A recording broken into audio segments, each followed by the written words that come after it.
There are few things in this world more powerful than a child with a dream. And in this week's On the Road, CBS's Steve Hartman shows us how a group of Minnesota school kids used their dream to help their fellow classmates. At Glen Lake Elementary in Hopkins, Minnesota, recess is a mixed blessing. On the one hand, there's so much to do. But on the other hand, not everyone can do it. It just didn't seem fair that some kids were just left out. And it's really sad to see other kids go through that. They didn't look happy, and recess is about having fun. Glen Lake has a lot of students with physical disabilities, but no wheelchair merry-go-round, swings, or any adaptive playground equipment whatsoever. Come on in. Which really bothered the kids in Betsy Julian's 5th grade class, to the point where one day they asked her, why can't we just buy the equipment ourselves? I said, do you know how much that costs? Yeah. It costs a lot of money. $300,000. $300,000 by her estimation. But the kids were undeterred. They started collecting spare change, then held a bake sale, printed flyers, and went door to door. Then they began cold calling businesses and even got restaurants to donate a portion of their profits. This went on for months, until last week, when they hit their goal. We were all very happy on the inside and on the outside. The smile on my face, I could say, was an ear-to-ear smile. I was just really happy that we made it. Reese Riley says they worked so hard. It was overwhelming to finally know a more inclusive playground would be coming. You're a good kid. Thanks. And as for the kids who'll benefit, they seem to appreciate the effort almost more than the result. First time I set foot on this playground, I'm probably gonna start crying. From seeing the effort that all the school has made. Mrs. Julian couldn't agree more. My future as an adult is bright, knowing that this generation of students, of change makers, see something that needs fixing, and they go for it head first. The whole thing. Head first and dive deep. What's our next step? After raising the $300,000, Mrs. Julian's class set a new goal, to the ceiling and beyond.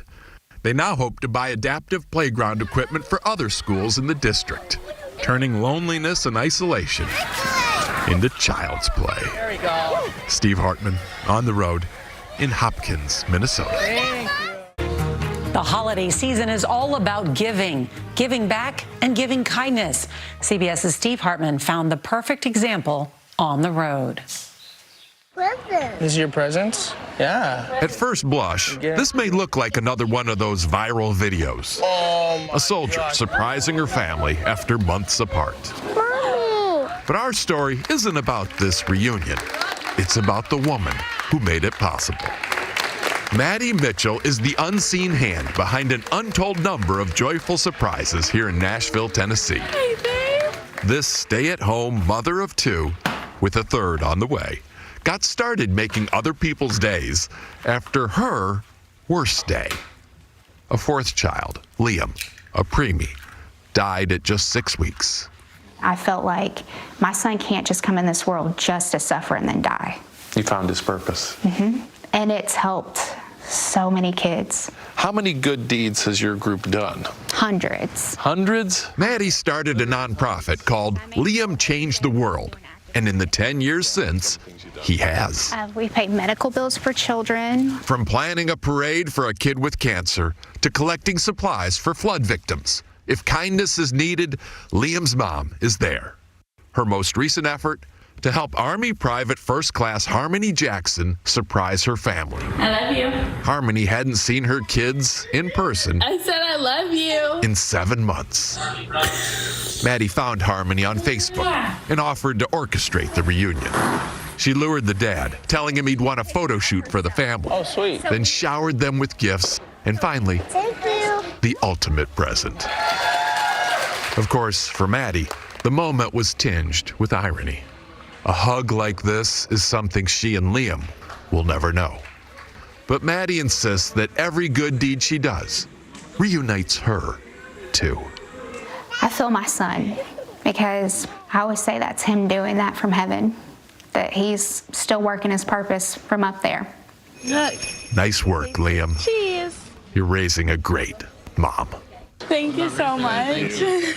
I just want to do good. Steve Hartman, Mission accomplished. on the road Thank you. in Nashville, Tennessee. With this season of giving upon us, CBS's Steve Hartman goes on the road for a story about a man who lived a simple life but gave more than anyone could have imagined. Here at Teachers Treasures, a free store for educators who need school supplies, Executive Director Margaret Sheehan is still stunned at her good fortune. It was an act of amazing kindness. After someone called to offer her nonprofit more than $1 million. To which I responded, I need to sit down. And it wasn't just her. For the past 2 years, across the city of Indianapolis, dozens of other nonprofits have gotten the same call. The first thing he said is, what would you do with $1 million? We hovered above our own bodies, thinking like, is this real? The man making the calls was attorney Dwayne Isaacs, and he says just about everyone had that same reaction. Some wouldn't even hear him out. Probably 3 or 4 different entities that lost out because they just didn't take my call. Lost out on $1 million. Yeah. It was that unbelievable. Mm-hmm. And you still haven't heard the most unbelievable part. The money isn't his. He's just the executor. The money belonged to a guy named Terry Kahn. Terry worked 30 years for the Veterans Administration. He had no immediate family, and most importantly, He just was unbelievably frugal. Terry lived in this modest house in South Indianapolis, drove an old Honda, and refused to carry a cell phone because he said they cost too much. Even when he died back in 2021, he wanted no announcement, because who would spend good money on an obituary? The man was pennywise, but pound generous.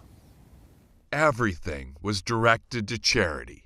But Terry didn't specify what charity, so Dwayne called around to see who wanted it.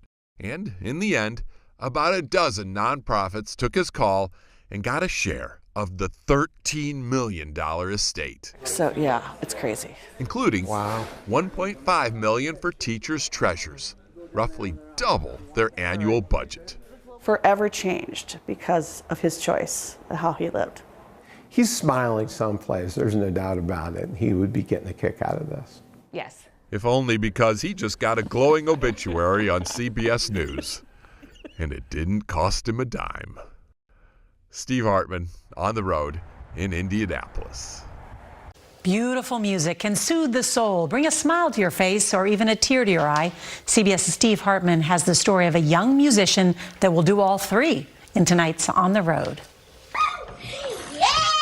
To 11-year-old Jude Kofi of Aurora, Colorado, this surprise was music to his eyes. Obviously, whoever said the best things come in small packages was never gifted a grand piano. Jude's father, Isaiah. So one day it just shows up at the house? Yes, all for free. Who does that? The answer in a moment. Moses? But first, the reason. About a year and a half ago, Jude's dad heard a noise coming from the basement. There was an old keyboard down there, but no one knew how to play it. Certainly not his autistic son, Jude. Or so he thought. Isaiah then got Jude a larger keyboard to see what more he could do. And boy, could he do. The kid never had a lesson. No one taught him any of this. How do you explain that you're as good as you are? It's a miracle. You think it's a miracle? That's what I prefer. Bill Magnuson prefers that too. Is he special? He's beyond special. He's Mozart level. It's coming from somewhere beyond. Bill is a piano tuner. He saw a local news story about Jude, heard him play, learned how his parents immigrated from Ghana, how they're raising 4 children and sending money back to Ghana. What resources are left over to help this special little soul? Yours. Yeah. Using an inheritance from his father, Bill bought the piano, spent $15,000. He has promised to tune it once a month for the rest of his life. Very nice. And he's even paying for Jude to get professional lessons. We're family now. Somebody to just love your son like that by making sure that his future is secured, we are super thankful. Yeah. Press the pedal. Caring for other children as your own, the defining note of humanity. Steve Hartman, on the road in Aurora, Colorado. Earlier this year, we told you about a Michigan dad and his homemade ice rink. The ice apparently melted the hearts of a lot of viewers. Here is CBS's Steve Hartman with an update on the road. When an inner voice spoke to Scott Chittle of Manton, Michigan, and told him to build it, he felt compelled to listen. Had to be done. Something. It reminds me a little bit of Field of Dreams. Yeah, me too. As we first reported a year ago, Scott decided what Manton really needed to survive this pandemic was an ice rink. Never mind his own kids didn't even skate. Never mind hardly any kids in Manton skated. He just felt the community had to have a safe outdoor space to gather, whether they realized it or not, which they didn't. And when folks failed to flock to his house, Scott actually went door to door to coerce them. I was upset. I was like, are you kidding me? Tell your kid to come outside and go ice skating, you know? So it's not really if you build it, they will come. If you build it and go harass some families, they'll come. That's true as well, because they're coming, that's for certain. In droves. Scott Chittle's side yard became the place to be. The dark winter that was, suddenly springing with joy for children and parents alike. None of these kids have electronics in their hands. It's amazing. It is amazing. Since we first told this story in February, the rink has grown considerably. Very much so. Last year I was 3,000 square feet, and this year I'm 5,000 square feet. He also has a new skate sharpener, ice grooming equipment, and a complete lighting system, all donated by companies who saw our story and wanted to help. It's been unbelievable. It's the best thing I've ever done. Hot dogs! You know, when Scott's inner voice told him to build that rink, he had no idea what he was really creating. But now it's clear. For those who come, the sounds and smells and smiles of this winter will be forever lasting. An iconic memory, the kind children need to cherish their childhoods. We all know that you gotta provide for your kids, but somehow you gotta give them some magic every now and again. Doesn't get any better than that. For child and parent. Steve Hartman, CBS News, on the road.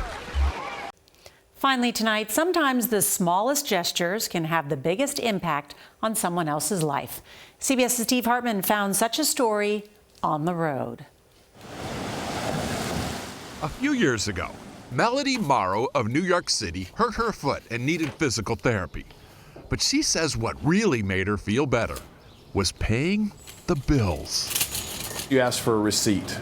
Correct. And it comes in the mail. Correct. And what was special about it? On the envelope, on the front of the envelope, it had these little music notes.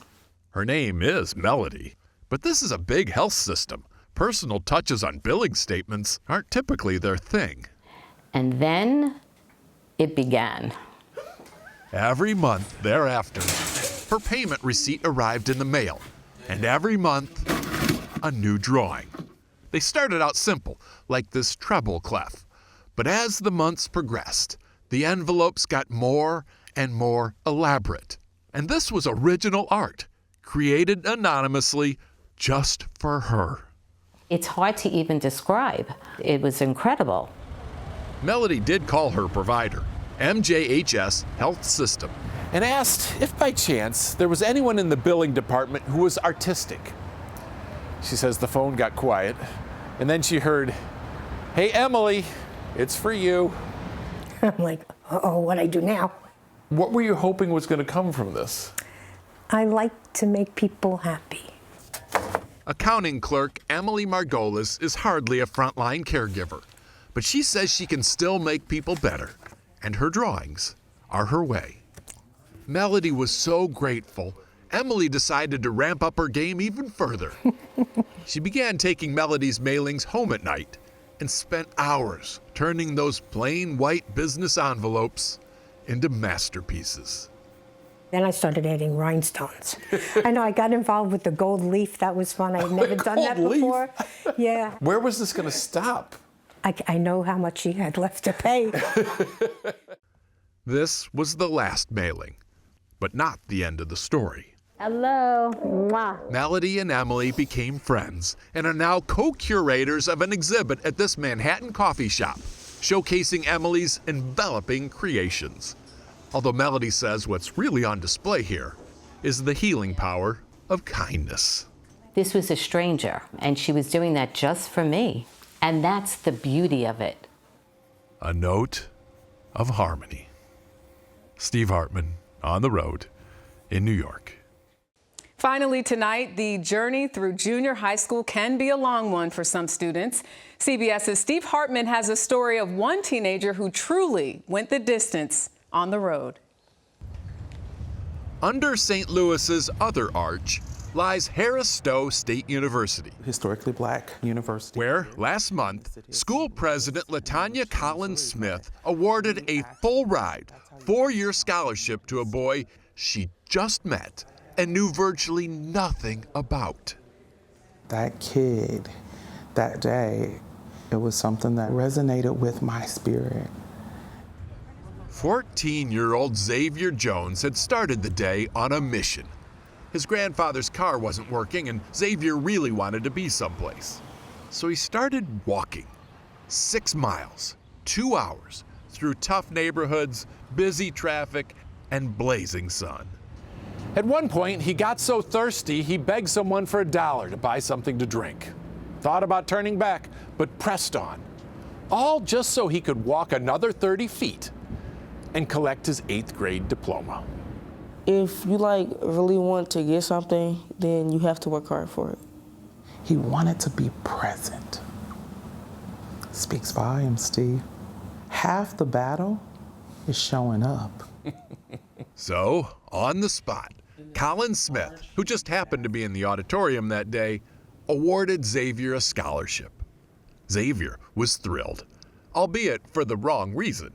He thought that a full ride meant he would get a ride to college, like that he wouldn't have to walk here again. Fortunately, he's got 4 years of high school to process what it all means. With the whole engineering piece that you want to do. Until then, he plans to keep up his grades, which were already excellent, and keep stoking that fire in his belly. It basically comes from who I am and the kind of person that I want to be. Which is the same kind of person LaTanya Collins Smith wants in her school. You know, oftentimes at colleges, we spend a lot of time on standardized test scores because that's who you are, right? It's not true. Sometimes who you are is better measured by how far you've come. Steve Hartman, on the road in St. Louis. Finally tonight, the story of a man on a never-ending mission of kindness and how it's changing lives. Here's CBS's Steve Hartman on the road. At the bottom of a hole in Chesterfield County, Virginia, utility worker Calvin Gaudette is fixing a leaky water main. But no gusher down here compares to the fountain of good deeds he delivers up there. Whether it's buying coffee for the next car, take care of the people that behind me, or groceries for a random shopper, I'm gonna pay for this. Calvin gives away about half his income to total strangers. I'm gonna fill your truck up for you. In return, he may get a thank you. What's that? At best. But he remains undaunted. You don't never know. You could do something for somebody or talk to someone and you could change the whole situation. He says it happened once. You can come around, thank you. A few months ago, Calvin was in this Burger King drive-thru when he happened to look in his rearview mirror and saw a woman who just seemed sad. So Calvin did what Calvin does, bought her meal. Only this time, his random act of kindness would not soon be forgotten. Somebody to do something that nice for you on that very moment when I thought nothing could make me happy again. It just touched my heart. This is Andy. Denise Walters had just lost her husband of 41 years. I just wish he was still here. And says Calvin's kindness was exactly what she needed at exactly the right time. In fact, it had such a profound effect, she chased him down, told his boss, and got him recognized before the County Board of Supervisors. He saw that I was upset and showed compassion to a complete stranger. How you doing? Since then, they have stayed in touch and grown their circle. Nice to meet you. I'm Chris. Nice to meet you, Chris. Told us you may have lost your husband, but you gained a family. He's just an amazing man. Just an amazing man. He's also her new role model. I want you to have this. Denise is now doing the same thing. He has shown me the way. So you feel like you're on a mission now? Oh, absolutely. If he can do this, I can do this. And maybe Gotta have a hug. we can do this. And go spread that joy somewhere, okay? Steve Hartman. Thank you. On the road in Chesterfield County, Virginia. It's amazing how far a single dollar will go when it's given out of kindness. Here's Steve Hartman on the road. Inside Buckfeather, an outdoor sporting store in Baton Rouge, Louisiana, we met a great American success story. Because it's about you. At 42, owner Matt Busbus and his partners have built and sold several outdoor companies worth hundreds of millions. But Matt says he's never felt richer than he did the day he got the dollar. I haven't had that much faith in humanity in a very long time. He says it all began about a month ago. It was early morning, and the fire alarm was going off inside his condo complex. So Matt shot out of bed and raced down the stairs, only to discover there was no fire. But he's awake now. So even though he was wearing mismatched clothes and all disheveled, Matt decided to go out for a cup of coffee. And as he was about to enter the shop, he remembered he hadn't done his morning prayer. So, as the security camera shows, Matt stepped to the corner of the patio. And I start to slowly open my eyes, and there's a kid coming at me about my height. And with his fist clenched, so Matt prepared for battle. And he goes, and reveals a dollar bill. And I go, what? If you're homeless, here's a dollar. This is 9-year-old Kelvin Ellis Jr. I always wanted to help a homeless person, and I finally had the opportunity. Kelvin says he had just gotten the dollar for good grades. It was the only money he had to his name. Matt was so touched. He invited Kelvin in for a snack, connected with the boy's father, who was next door, and promised to stay in touch. What's up, dude? As a reward for his kindness, Matt gave Kelvin a shopping spree.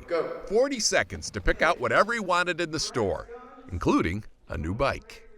Kelvin says it was great, but definitely not what he wanted to get for his dollar. What were you hoping would come from that? Joy, Joy? because I helped someone. Give something away, you feel like you got a lot of things from it. If you give, you're actually going to get more out of that. I couldn't grasp that as a kid. And if we can spread that around, everything changes. A dollar. So well spent. Cheers to friends forever. Steve Hartman, on the road. Amen. In Baton Rouge, Louisiana. Now to CBS's Steve Hartman, who goes on the road where love is measured by the cup. A lot of kids in America want to run a lemonade stand, but not many feel like they have to. 8-year-old Emery Johnson started her business after a terrible, nightmare morning. I woke up with the worst news of my life.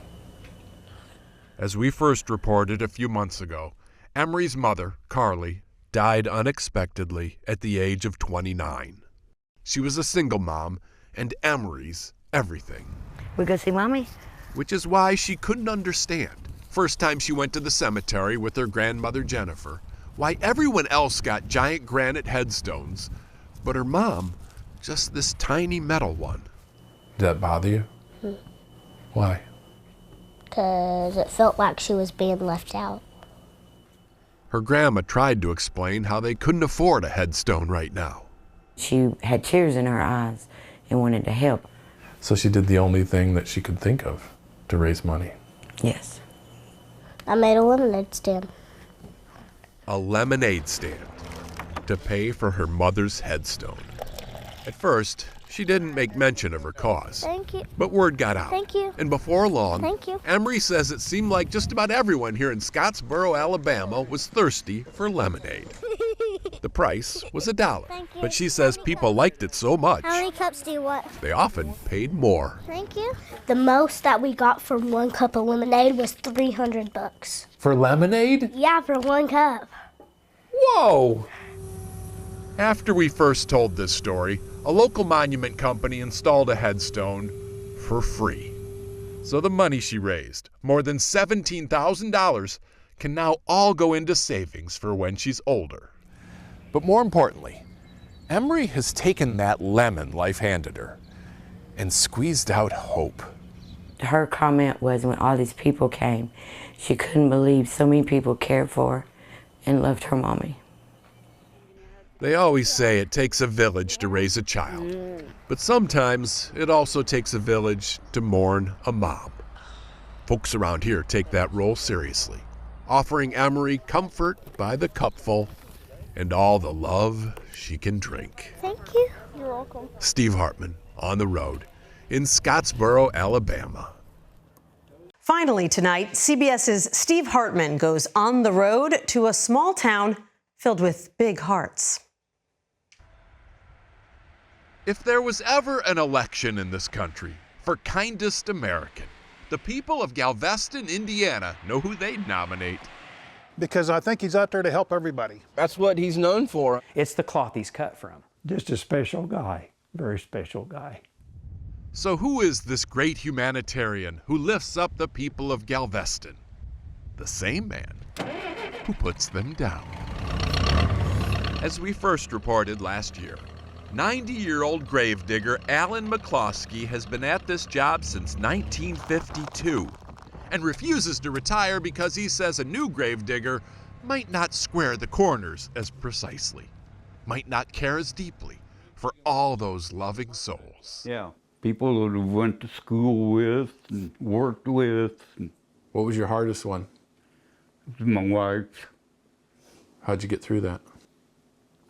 I figured she'd want me to do it. Alan and Barbara had 3 kids, but his definition of family extends well beyond blood, which may explain why a good chunk of the town gathered for what Alan thought was someone else's birthday party, but was really a celebration of him. At the party, he got an official Guinness World Record for longest career as a gravedigger, 70 years and counting. But more importantly, he was recognized for the thousands of odd jobs he's done for people. It's his side hustle, but with a twist. We'd ask Alan for a bill, and he wouldn't give us a bill. He said, I'll just catch up with you later. And then later never came. You never hear anything more about it. It was the running joke at his party. Anybody in here still waiting on him to send you a bill for work that he did? Yeah, sorry. I did ask Alan about this. They say they can't get a bill from you. Oh. But all I got was a hearty laugh. After we first told this story, the gravedigger got buried himself in fan mail. One writer called him an inspiration to humanity. Guinness also reached out, wanted his shovel for display. But by all accounts, the notoriety hasn't affected him one bit. Alan has figured out what life is about. I truly believe Alan has figured out where enough is at. He's found enough. And strange thing about finding enough, you often end up with more than enough. Steve Hartman, On the Road, in Galveston, Indiana. Finally tonight, with all the anger and hate we see in the world today, it is nice to remember that there are still some people out there with a good heart. Here's CBS's Steve Hartman on the road. If you need your faith in humanity restored, the pharmacy in Geraldine, Alabama has just the medicine. A story of kindness that began 10 years ago when a man walked in and asked to speak with pharmacist Brooke Walker. So I assumed that he needed counseled on a medication. And that's when he said, do you ever have anybody that can't pay for their medicine? Brooke said, all the time. And he said, next time that happens, I want you to use this. He handed her a $100 bill, the first of many $100 bills he would donate anonymously to help those in Geraldine who can't afford their prescriptions. People like Bree Sloggeter. To be honest, I was desperate. I was like, what am I going to do? I was defeated. And she said, it's taken care of. And I said, how? No one in Geraldine knew how. No one knew who. Until a few weeks ago, when the donor died and the story came out. His name? Hody Childress, an Air Force veteran and farmer. These are his children, Doug and Tanya. So when you heard of this secret, were you surprised? No.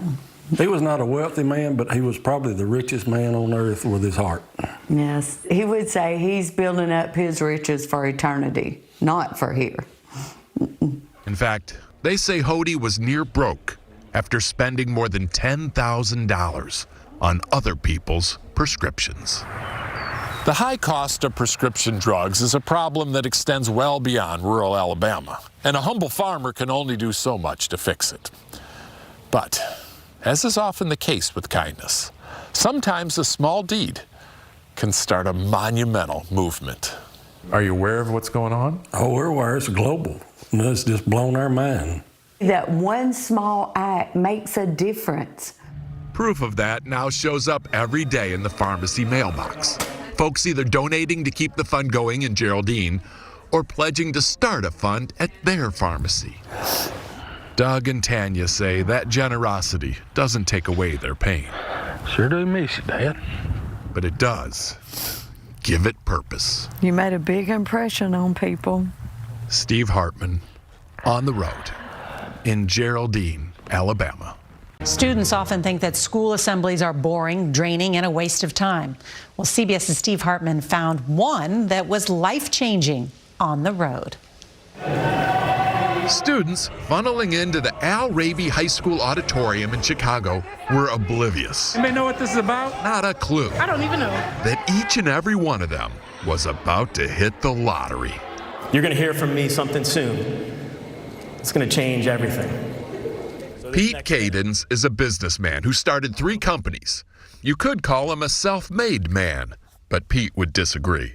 He says if he'd had different parents, different peers, different skin color, been raised here on Chicago's West Side, he most certainly would not be the multimillionaire he is today. This country was built on the notion that no matter where you come from, you can become successful and wealthy. That just factually is not true. Is college a dream of yours? Yes, a big dream of mine. Do you have the money for this? To Pete's point, this school is full of kids with big dreams. Nothing? Bridled by harsh realities. Nothing? But you can't let that stop, hope. Meet Armani Barber. I was thinking about being a lawyer. Armani is a junior, near the top of her class. She knows she can make it through college, but doesn't know how she'd pay for any of it. Enter Pete Cadens, who, along with former Chicago Public Schools CEO Janice Jackson, hopes to fight inequity with a mammoth initiative called Hope Chicago. There's never been anything of this scale, of this magnitude, of this import done in this community. This is going to be a game changer, and I think it's going to be a model for other cities, large cities across the nation. And it begins right now with this promise.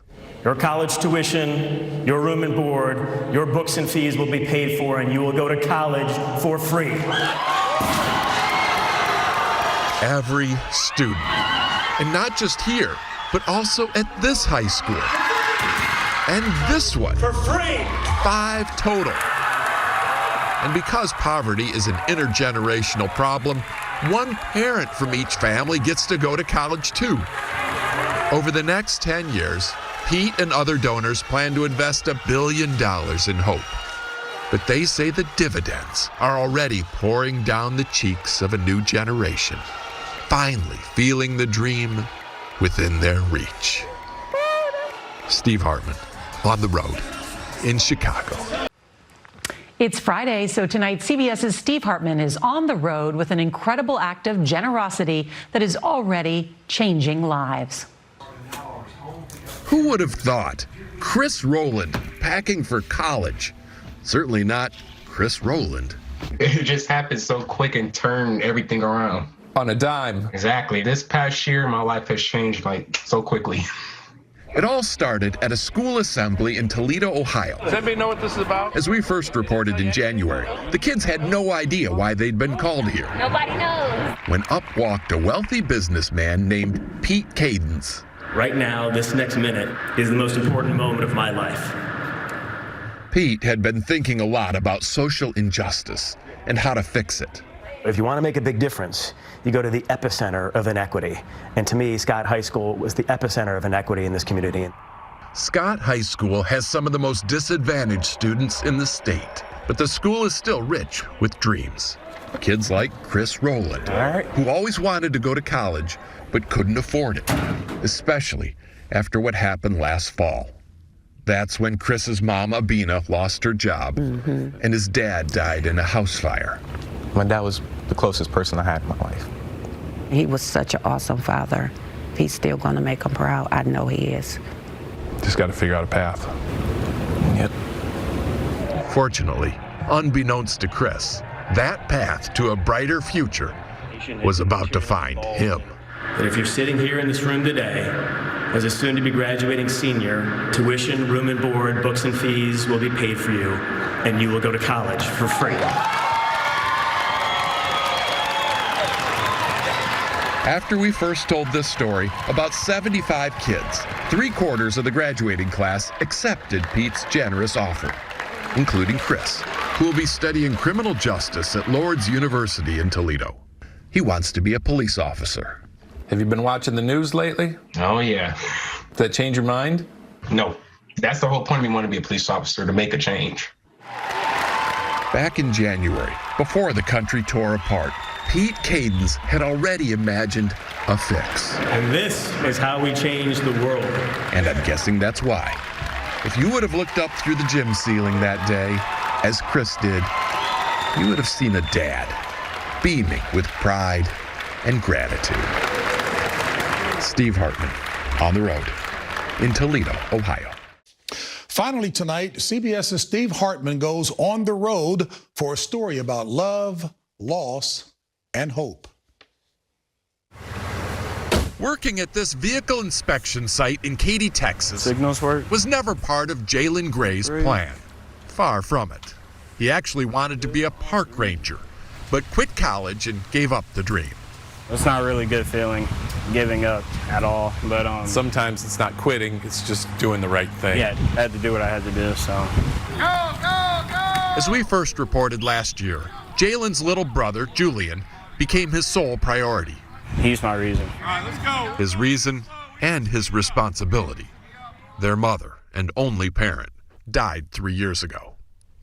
I just miss her so much. From that day on, I swore, at all costs, I'm protecting them. Unfortunately, their lives went from bad to unbearable. Nowhere to go. After that big freeze hit Texas a couple years ago, the pipes burst in their house, the one their mother left them, and ruined everything. Some strange times. Then the contractor Jalen hired to fix it took their life savings. Tragic, isn't it? The boys were pretty much homeless, living with their last surviving close relative, when a nonprofit called Katy Responds caught wind. The group fixes up houses after natural disasters. Over the years, they've helped more than 100 families, but few more worthy than those boys. Yeah, it breaks your heart. Had to help. Had to. Executive Director Ron Peters. They had no idea people would want to jump in and help them. Which may explain their speechless surprise. I was overwhelmed. Thanks to an army of donors and volunteers, the brothers are finally and forever back in their mother's house. Fully renovated, better than ever. There's just so many nice people in this room right now, and it makes me so happy. Since we first told this story, life for the boys has only gotten better. Viewers pitched in and are now paying for Jalen to go back to college to become a park ranger. All expenses paid? All expenses paid. What a turn of events for you. Yeah, no, complete 180. This random acts of kindness helping me get there. When their mother died, Julian and Jalen thought all they had was each other, but they were off by one whole nation. Steve Hartman, On the Road, in Katy, Texas. Finally tonight, CBS's Steve Hartman goes on the road for a story about a Minnesota bus driver who gave one person a lift and the rest of us hope. Nothing gets past Minneapolis bus driver Jane Arndt Verhelst. Tire pressure, seats clean, all systems go. But recently, Jane noticed a problem outside her bus. It was about a month ago. She was approaching this intersection when she saw a woman standing in the middle of the road. And then when I opened up the door, that's when I really saw her. I saw her from head to toe, and I was just like, wow. The woman, who appeared to be homeless, wasn't wearing any shoes. I can't imagine what it's like walking around in bare feet on the hot pavement, and just nobody sees you. She's just kind of invisible, you know? You don't have any shoes! But not to Jane, who immediately took the shoes off her own feet. Here's one, here's another. And gave them to her. No, she's getting my shoes. Oh, okay. I knew that you're not supposed to drive in your socks. It's a big no-no. But I couldn't help it. Come on in, you guys. Several riders witnessed that moment, but perhaps no one was more touched by it than this woman. Sarah Selden had been homeless before. She knows how meaningful a simple kindness can be. It really affected me because it was like, oh my gosh, she sees this woman. We're often told to put ourselves in someone else's shoes. But in certain moments, it's almost more important to let that someone stand in ours. Steve Hartman, On the Road, in St. Paul, Minnesota. You know, a smile doesn't cost a dime, but sometimes it brings a big reward. Here's Steve Hartman with tonight's On the Road. A pizza delivery man got a much bigger piece of the pie this month when a customer here in Tipton, Indiana, tipped him way more than 15%. You know, I couldn't believe it. It's almost like it's surreal. Robert Peters has been delivering pizzas 31 years. Pizza Hut says he's one of their longest tenured delivery people, which Robert admits isn't something most folks aspire to. There are people in my family that were, say, maybe you should consider something a little bit more financially stable, but it is my purpose in life, trying to make people happy. When you're delivering to somebody, you may be the only face they even see all day. It's good to see you again. You. And it's that attitude. Hey, how you doing? Combined with an almost obsessive devotion to customer service. I always appreciate you, man. That has earned Robert a real reputation in this town. Thank you so much. Tanner Langley is a regular. Take care. He says, God forbid you pay for a pizza and Robert can't make exact change. He'll drive 3 or 4 miles down the road in a blizzard just to bring you, 15 cents in change. But you're tipping him anyway. Yeah. Why does 15 cents matter? It's the moral of it. He didn't want to feel like you had to tip him because he didn't have the change. After so many experiences like that, Tanner felt compelled to give Robert a tip commensurate with his job performance. So he reached out to the community and asked them to pitch in to buy Robert a new car. Robert's 93 Olds was an ancient. But in just 3 days, the good people of Tipton donated enough for this. Oh, wow. A shiny red Chevy Malibu, plus insurance and gas money, $19,000 total. Tanner, how do you explain this? That's what I'm saying. That is the type of impact that he has on people. And that really makes me feel really, really good inside. Here are your keys. This week, we got a new president. But Robert proves the most important job in America, in fact, the only job that you know can make the world a better place, is yours. Thank you. You too. Thank you. See you later. Steve Hartman, CBS News. Time sure flies when you're having fun, and hard to believe that for 15 years running, CBS's Steve Hartman has been covering a mysterious Secret Santa's mission of kindness. Well, tonight the tradition continues on the road. About as far from the North Pole as you can get, at the edge of the Sonoran Desert, Secret Santa is about to do some of his best work ever. This is something I've had in my heart for years. Here, on the San Carlos Apache tribal lands. Hi. I've always felt inside my soul a spiritual connection with the Native American. And so, after a blessing from the medicine man and a briefing for his elf recruits, today you're on the front lines of kindness. This anonymous wealthy businessman set out to give away $30,000 in $100 bills Don't be scared. to random strangers. Merry Christmas to you. Oh my God. And boy, was it welcome. That's 400 Secret Santa dollars. Nearly half the people who live on this Arizona tribal land live below the poverty line. It's going to put more food on the table, more for my family to eat. I had no food really. Elijah Cook says he knows hunger, Not much. but still plans to give away his money. I think it goes to my father. He needs it more. This is for you. After getting her gift, Velma Wilson said she could finally get her grandchildren what they've been begging for. Cat litter. And yet, even here, I want to give you this. where the need is so great, Secret Santa says it's not about the money. It's never about the money. Oh my goodness. Whether you're Native American, African American, Christian American, left American, right American, kindness is that common language between us all. And maybe that's why most people didn't cry when they got their bills. But when he made them feel like $1 million, Do you know how special you are? that's when the joy came. You are a beautiful spirit. That's when the tears rolled. You're an example to every mom. You're amazing. Nelvina Cobb got $400, but valued those comments much more. Just to hear that, it feels good. That helped me a lot. This holiday season, few of us will have the resources to give like this. But Santa says we can all make an equal impact using our wealth of words. You're an incredible, incredible grandma. Thank you. Steve Hartman, on the road, I love you. on the San Carlos Apache tribal lands.